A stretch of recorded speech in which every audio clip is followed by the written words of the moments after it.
Pagsasalo sa pagkain, mabisang paraan para tumibay ang inyong relasyon ayon sa pag-aaral.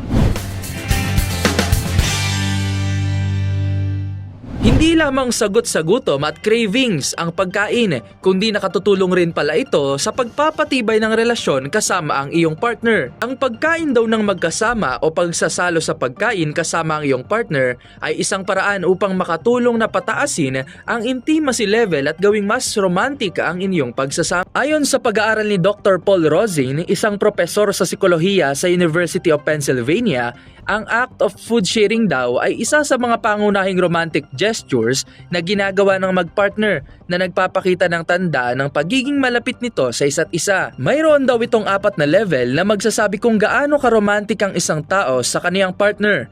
Ito ay ang no sharing o ang hindi pagbibigay ng iyong pagkain, voluntarily sharing o voluntaryong pagbibigay, pag-share sa pagkain na nabawasan o nakain mo na, at ang panghuli ay ang pagsubo ng mismong pagkain sa iyong partner o feeding. Sa isinagawang eksperimento ni Dr. Rozin, nakita na ang pagsasalo sa pagkain na nagalaw o nabawasan mo na ay mula 74% ay naging 90% ang itinaas na romantic intimacy level ng couples dahil meron na silang physical na contact sa tuwing sila ay nagsasalo ng pagkain. Samantala, ang pagsusubo naman ng mismong pagkain o feeding ay ang strongest sign of intimacy sa mga couples dahil nakakapagbigay ito ng mas malalim pang kahulugan sa inyong pagsasama maliban sa pagsasalo lamang sa pagkain.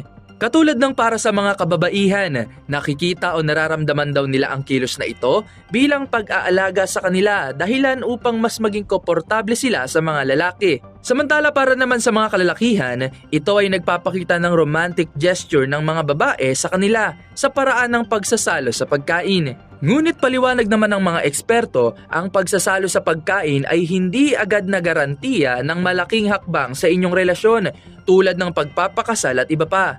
Kundi ito ay isang hakbang lamang para sa susunod na konteksto ng inyong relasyon. Kaya naman ngayong araw ng mga puso, kung ang pagdidate o pagkain sa labas ang isa sa inyong binabalak, gawin nyo ito ng may pagbibigay kahulugan at taos-pusong pagpapahalaga para mas tumibay ang inyong relasyon sa isa't isa.